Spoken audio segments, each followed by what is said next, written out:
你敢想吗？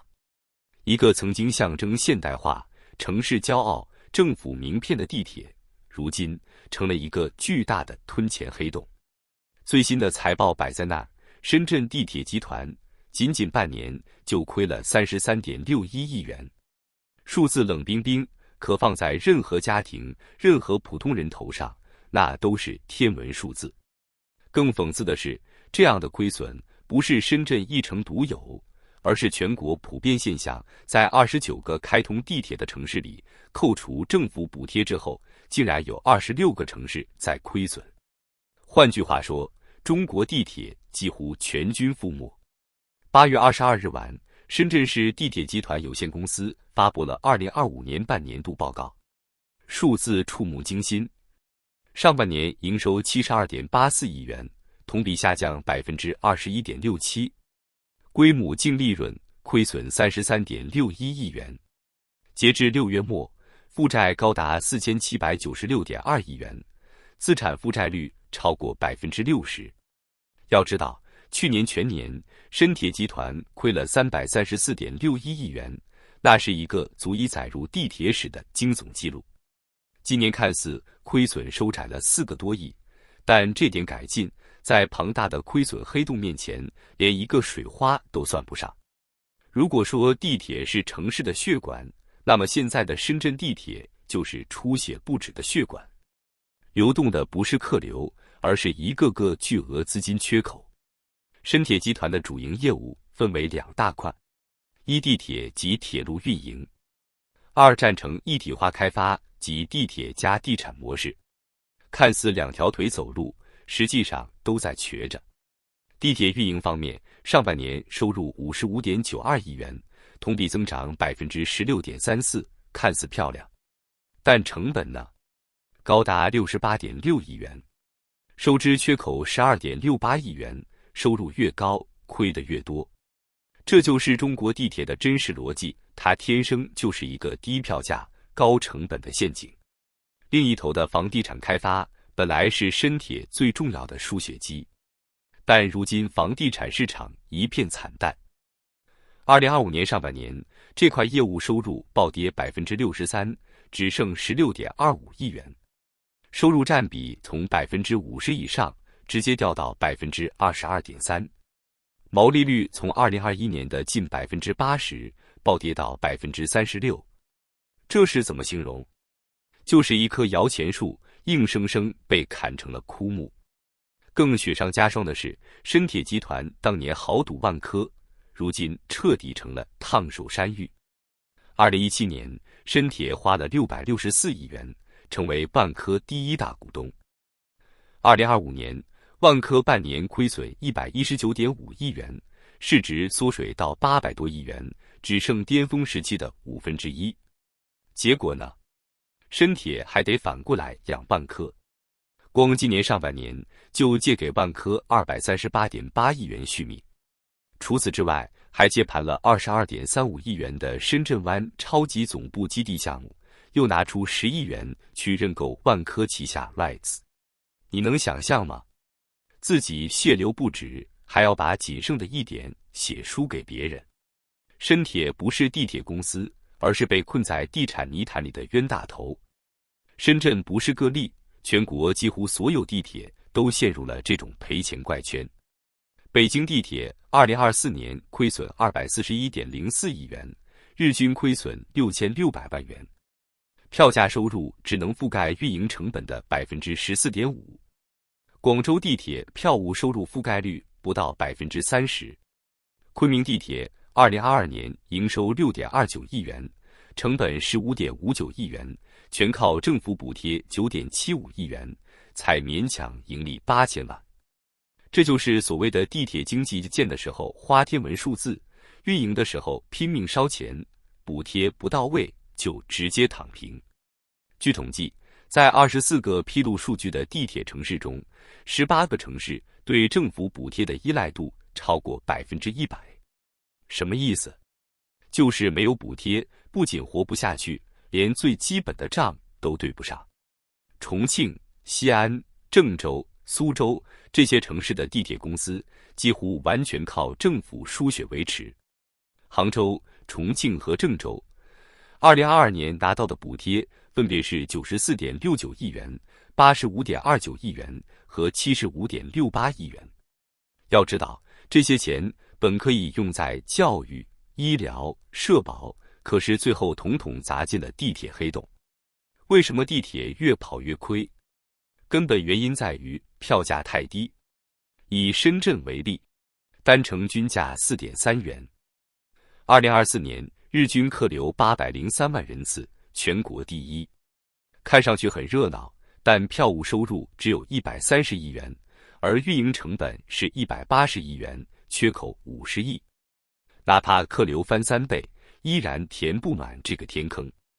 更关键的是，地铁建设成本高得吓人，每公里造价7至20亿元。北京地铁昌平线南延，平均每公里造价超15亿元。可是票价呢？从郊区到市区几十公里也不过几块钱。这种模式天生注定亏损。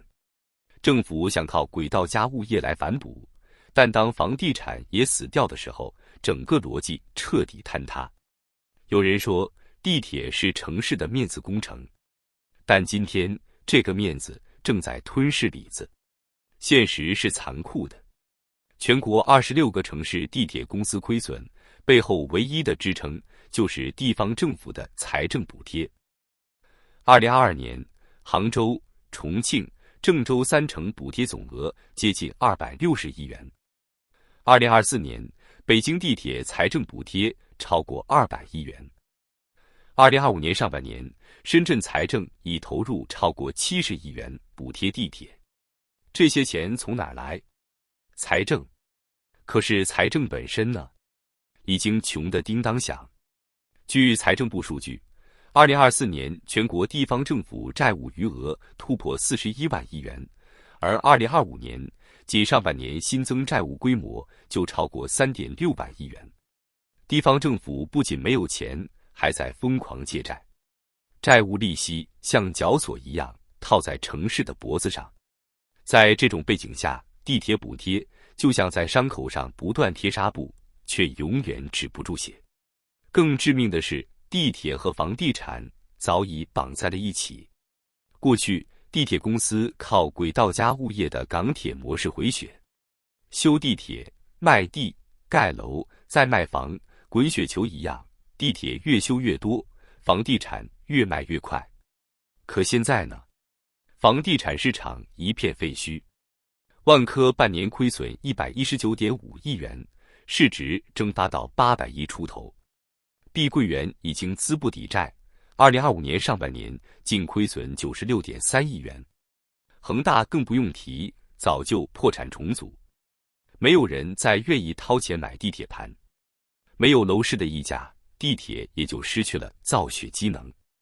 于是形成一个可怕的死循环，楼市崩，地铁收入暴跌，政府补贴激增，财政更穷，城市债台高筑。深铁集团现在的状况，就是这个死循环的缩影，靠房地产支撑的模式轰然倒塌，反过来被地铁巨额亏损拖入深渊。有人可能会说，亏损就亏损，反正有政府兜底。可问题是，政府的钱从哪来？最终还是老百姓买单。财政捉襟见肘，直接导致的是公共服务缩水。2024年以来，多地教师工资被拖欠，湖南、河南都有教师讨薪的新闻。医院财政拨款减少，不少县级医院陷入停摆边缘。部分城市的公积金提取、养老金发放出现延迟。与此同时，地铁却成了吞金兽，每年要吃掉几百亿补贴。换句话说，地铁的亏损正在蚕食教育、医疗、社保等基本民生的资金。而对于普通乘客来说，表面上享受的是低票价福利，实质上背后支付的代价更大，工资难涨，医疗负担更重，子女教育资源被压缩。地铁亏损最终成为全民买单的陷阱。更让人不寒而栗的是，地铁公司开始通过发债来输血。据统计，截至2025年6月底，全国地铁公司债务余额已超过5万亿元，其中深圳、广州、上海、北京4个一线城市债务占比超过一半。债务意味着什么？意味着利息滚雪球。以深铁为例，2025年上半年财务费用超过70亿元，仅利息就够拖垮一大片民营企业。这不是单纯的企业亏损，而是整个城市的金融风险。地铁债务如果爆雷，不仅拖垮地铁公司，还会直接冲击银行体系，波及地方财政，甚至引发区域性金融危机。换句话说，地铁公司已经不是单纯的交通企业，而是一个隐藏的金融炸弹。有人说，等经济恢复了，客流上来了，地铁就能缓过劲。可现实呢？中国人口2023年开始负增长，2024年全年出生人口仅830万，创下历史新低。年轻人口越来越少，未来客流难以持续增长。疫情后消费萎缩，人们出行意愿下降。2025年上半年，全国公共交通客流量同比下降 7.8%。票价方面，地铁属于民生工程，涨价空间几乎为零。北京、上海多年没有大幅提价，哪怕财政压力山大，政府也不敢动。这就意味着地铁永远不可能通过客流或票价来自救，它生来就是亏损的。看似是地铁亏损问题，实则是整个中国城市化模式的崩塌。过去20年，地方政府靠土地财政加基建拉动推动 GDP， 地铁成了政绩工程。谁的城市有更多地铁，谁的市长就显得更有面子。可今天土地卖不出去，房子卖不掉，财政收入直线下滑，地铁成了压垮骆驼的最后一根稻草。当财政压力越来越大，谁来填这个无底洞？是老百姓。高税负、低福利、隐性通胀、社保紧缩，这一切都是巨额基建债务转嫁给普通人的后果。中国的地铁已经不再是现代化象征，而是一个沉重的债务枷锁，一座座钢铁坟墓，埋葬着财政，埋葬着企业，也埋葬着老百姓的未来。深圳地铁半年亏损33亿元，不过是冰山一角。全国26个城市地铁在补贴之外全都亏损，背后是地方财政的摇摇欲坠，是房地产泡沫破裂的余震，是债务雪球越滚越大的残酷现实。这不是地铁的悲剧，而是中国城市化模式的集体崩盘。今天我们看到的是地铁的亏损，明天我们可能看到的是财政的破产、银行的坏账、养老金的缺口，乃至一场全面的城市危机。一句话，中国的地铁正在以看不见的方式，把所有人的未来一点点拖入深渊。